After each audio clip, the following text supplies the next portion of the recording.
Hey guys, welcome to the next tutorial of ethical hacking and penetration testing via Kali Linux.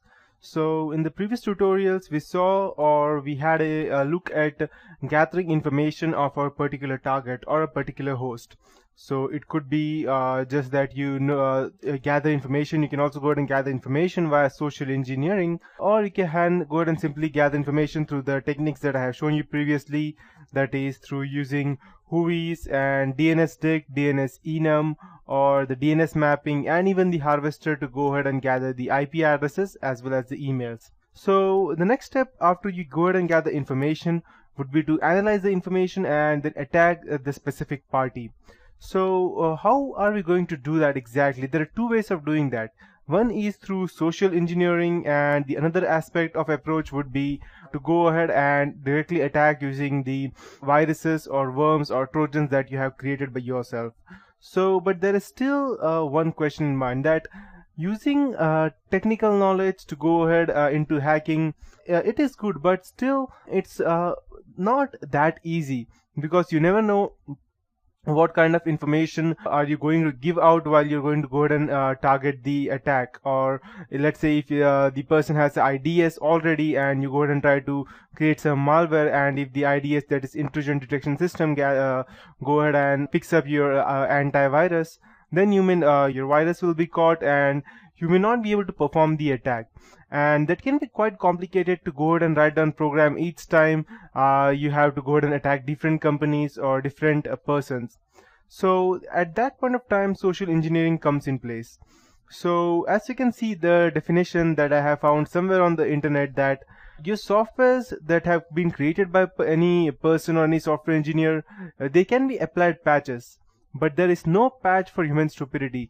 So that is social engineering. You go ahead, try to use your charm or your techniques to, or your information, to go ahead and gather much more information by you going ahead and calling them or using emails through phishing and other techniques to go ahead and gather information. Social engineering is a very vast term. It consists of technicalities as well as non-technicalities as well. So what exactly is social engineering? So in this tutorial today, I will be taking you through what is social engineering, what are the different types of social engineering. So there are 5 different types: baiting, phishing, quid pro quo, pretexting, and diversion theft, which is normally conning people, and what would be the ways to go ahead and prevent them. So these are which I would be teaching you today. So to start with, what is social engineering? It starts with human interaction.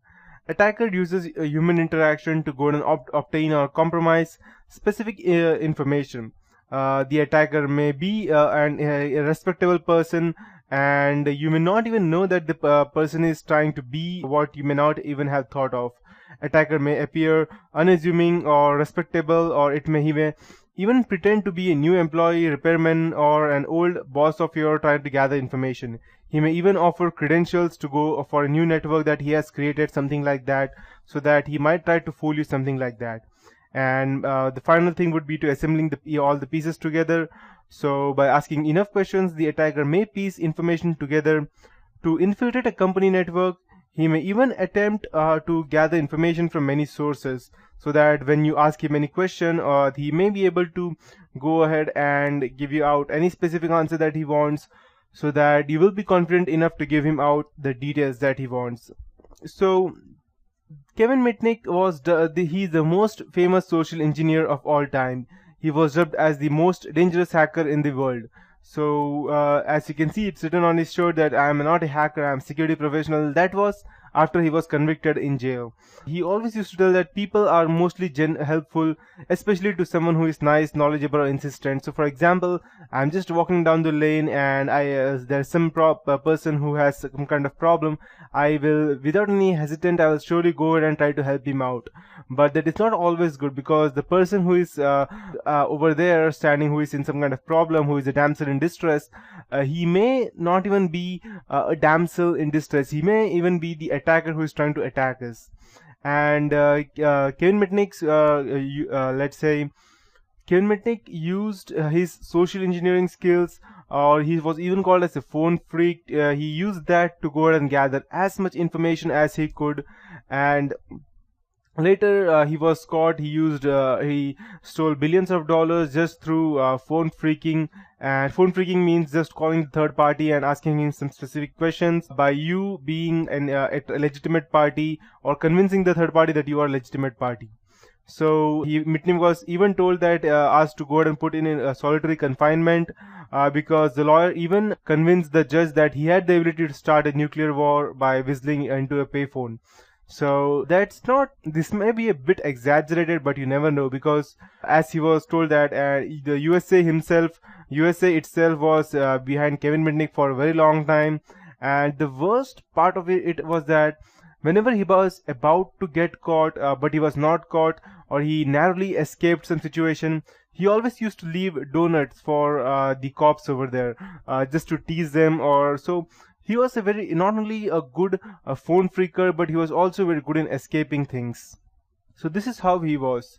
So he hardly used all of his knowledge to go ahead and attack or social engineer. He only used most of the time social engineering to go ahead and gather information. So he even has his own book named as Art of Deception. So these are the few points that he always told on each and every conference that he had. People always want to be helpful, and that's why they are easily being targeted. So what the hackers do are that they try to gain a level of trust in order to avoid any conflict between the person. And finally, when the party has enough trust in the third party or in the hacker, it's all about getting access to information that people think that is not that important. So let's say, for example, I go ahead and I call you. Let's assume that you are staying in United States, and so I go ahead and call you and I gather information such as your name, your addresses, your data. I will say that I'm calling you from, let's say, for example, or let's take an example of India over here. I'll just go ahead and call you and I'll tell you that I'm calling you from the census department, and we're trying to gather information about how much person lives in a family, how many persons live in a family. So can just give me out their names and the date of birth. And you'll think that, oh yeah, no problem, what's the problem in giving a date of birth? So you'll just go ahead and tell all of your names, give out your date of birth, and the person may even ask for email ID just so that you can go ahead and register you. You may even give that out, and when you ask any question related to any census, human census population, he may even give you that out. But what you don't know is that as soon as you go ahead and give the information, he's just going ahead and entering all of those things under your net banking or your phone banking technique, whatever you use, and he will straight away go ahead and use, let's say, for example, the forgot password option in your net banking, and he will easily go ahead and gain your all your details about your credit cards or debit cards, or even your bank status, as whether it's overdrawn or you have sufficient funds in your account, which is, according to me, quite risky. So and the worst part is that, let's say, for example, you are a male, and if a lady calls you, then humans always have a tendency that if a lady calls, then automatically they have a soft corner for them, and they always want to be helpful for the girl. They will never hang up on any specific girl. And so whenever you hear a nice voice on the phone, you always want to be helpful, and that is not as good. So you need to be sure, you need to be smart as to what the person in front of you, what is actually achieving, trying to achieve.